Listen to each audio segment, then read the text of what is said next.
सम्पूर्णमा हार्दिक अभिवादन। आज यो स्वस्थानी व्रत कथाको 23औं अध्याय वाचन गर्न गइरहेको छु। यहाँहरू सम्पूर्णलाई हार्दिक स्वागत गर्न चाहन्छु। श्री स्वस्थानी परमेश्वरीकी जय होस्। कुमारजी आज्ञा गर्नुहुन्छ, हे अगस्त्य मुनि, तहाँ उपरान्त नवराज ब्राह्मण की स्त्री चन्द्रावतीले आफ्नी सासू गोमासित भनिन्, हे माता, म माइत नगएको धेरै दिन भयो। यहाँ खानलाई छैन, लाउनलाई वस्त्र पनि छैन। अरूसित मागेर कति दिन निर्वाह गर्ने? यस अर्थ तपाईँले आफ्नो जीवको र घरको सम्भार गरी बस्नुहोस्। तपाईँका छोरा आएपछि मलाई डाक्न पठाउनुहोला। म गएपछि एक पेट पाल्न तपाईँलाई पनि सजिलै हुनेछ। म जान्छु भनेर गोमा ब्राह्मणीलाई दण्डवत गरेर चन्द्रावती माइती गइन्। चन्द्रावती गएपछि आफूलाई दुःख परेको देखेर भिक्षुक रूप श्री महादेवले श्रापेको सम्झेर मनमनै भन्न लागिन्, 7 वर्षकी हुँदा 70 वर्षका बुढासित विवाह भयो। ती पनि भिक्षा माग्न भनी गएका फिरेनन्। फेरि छोराले बुहारीले पनि छोडेर गए। यस्तो अवस्था परे धिक्कार रहेछु। उस दिन मलाई श्राप दिने भिक्षुक श्री महादेव नै रहेछन्। हे जगदीश्वर, हे शशिशेखर, तपाईँलाई कोटि कोटि नमस्कार छ। मैले जानिन अपराध गरेँ, अनजान बालकको अपराध भनेर क्षमा गरी मेरो रक्षा गर कि मेरो यो प्राणलाई हर भनेर आँखादेखि बलिन्द्र आँसुका धारा खसाली सधैँ रोई कराई बहुलाई जस्ती भएर हिँड्न थालिन्। यो कुरा कैलाशमा रहने पार्वतीले चाल पाइन् र श्री महादेवको आनन्द समयमा बिन्ती गर्न लागिन्, हे जगदीश्वर, हेर्नुहोस्, त्यो गोमाको दुःख पनि त्यो पनि तपाईँको स्त्री हो। त्यसलाई उपेक्षा गर्न योग्य छैन। मलाई अति करुणा भयो। हे दिनबन्धु दयासागर, त्यसको केही उपाय गरौँ कि? आज्ञा भए श्री स्वस्थानीको व्रत गराइदिए दुःखको समुद्रदेखि पार होली। यस्तो पार्वतीले भनेको सुनेर महादेवले त्यसै गरे हुन्छ भन्ने आज्ञा भयो। तब पार्वतीले सप्तऋषिलाई डाकी मर्त्यमण्डलामा चन्द्रज्योति नगरकी गोमा नाम गरेकी ब्राह्मणी अति दुखी छ, त्यसलाई श्री स्वस्थानीको व्रत गराओ अनि त्यो दुःखका समुद्रदेखि पार हुनेछ भनेर विधि पनि बताइदिइन्।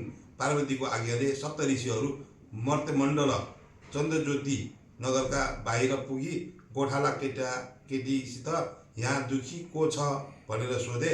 तब ती केटाकेटीले भने, यस नगरमा उस्तो दुखी कोही छैनन्, सबै सुखमै छन्।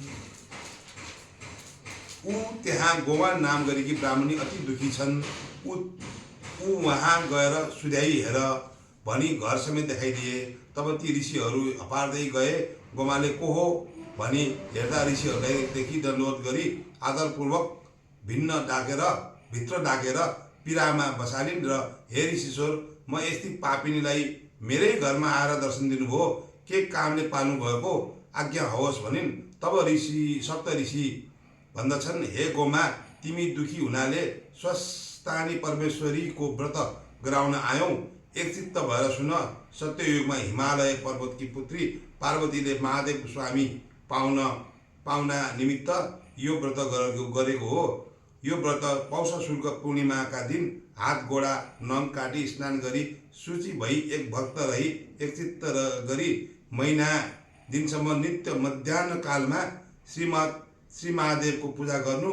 माघ शुक्ल पूर्णिमाको दिन अष्टोत्तर शत अक्षता, अष्टोत्तर शत रोटी, अष्टोत्तर शत जातका फूल, नाना उपचार तयार गरी आरसीमा ओमकार लेखी गङ्गाजलले स्नान गराउनु। सिन्दुर, रक्त, चन्दन, फूलमालाहरू पहिराउनु। धूप दीप नैवेद्यहरू, कस्तुरी वस्त्र भेटी पनि चढाई श्री स्वस्थानी परमेश्वरीको पूजा गर्नु। कथा सुनाउनु। सुन्ने कोही नभए आफ्ना चर्खा उइँटा खाटहरूलाई सुनाउनु। पछिबाट जुन कामना गरी व्रत गरेको हो त्यो सिद्ध होस् भनेर अध्यर्य दिएर जप ध्यान गर्नु। श्री स्वस्थानी परमेश्वरी कस्ती हुन् भने सुन।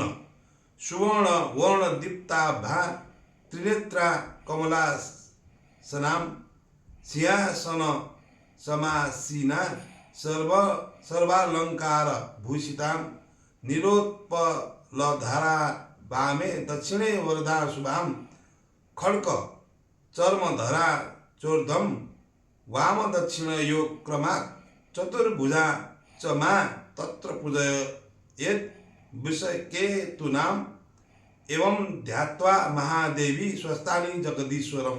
अर्थ पहेँलो सुनभन्दा पनि दिव्य वर्ण भएकी 3 आँखा र कमलको फूल झैँ उज्यालो मुख भएकी नाना अलङ्कार लगाएर सिंहासनमा बसेकी खड्ग चर्म नीलकमल हातमा लिएकी 4 हात भएकी यस्ती श्री स्वस्थानी परमेश्वरीलाई सम्झेर मेरो पूजा पनि त्यहीँ गर्नु भन्ने महादेवको आज्ञा छ।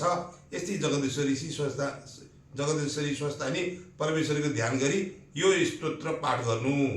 नमस्तेस्तु जगन्माता श्री स्वस्थानी परमेश्वरी तव प्रसादत देवसी व्रतपूर्ण तवा अज्ञया। अर्थ हे जगतकी माता सबैलाई मङ्गल गर्ने स्वस्थानी परमेश्वरी तपाईँको कृपाले मेरो व्रत पुरा भयो यदि भनेर दण्डवत गरी प्रसाद झिक्नु। अष्टोत्तर शतमा 8 सबै झिकेर सगुन समेत आफ्ना पुरुषलाई दिनु, पुरुष नभए छोरालाई दिनु, छोरा पनि नभए मित छोरालाई दिनु, मित छोरा पनि नभए गङ्गामा लगी मेरो फलानो कामना सिद्ध होस् भनेर बगाउनु। 100 रोटी आफूले फलाहार गरी राति जागराम गर्नु। यति गरेपछि तिम्रो सम्पूर्ण दुःख नाश भएर सुख पाउली, यसमा अन्यथा नमाने। यसै व्रतका प्रभावले पार्वतीले महादेव स्वामी पाएकी हुन् भनी ऋषिहरूले व्रत विधि बताएपछि गोमाले मनमा आनन्द मानेर भनिन्, हे ऋषिश्वर हो, तपाईँहरूका कृपाले श्री स्वस्थानी परमेश्वरीकी व्रत विधि सुने। म यस्ती पापिनीका घरमा केही वस्तु छैन, केले आतिथ्य गरौँ, पसलबाट पान किनेर ल्याउँछु, तब जानुहोला भनी चर्खामा रहेको धागाको लरिया लिएर घरदेखि निस्किन्। सप्त ऋषिहरूलाई तिनको दुःखदेखि दया भयो र 7वटा सुनका कौडी आफू बसेका पिरामणि छाडी स्वर्ग गए। इति श्री स्कन्द पुराणे केदारखण्डे माघ महात्म्ये कुमार अगस्त्य संवादे श्री स्वस्थानी परमेश्वर्या व्रत कथाया स्वस्थानी व्रतोपदेश नाम 23वां अध्याय। श्री स्वस्थानी परमेश्वरी की जय होस्।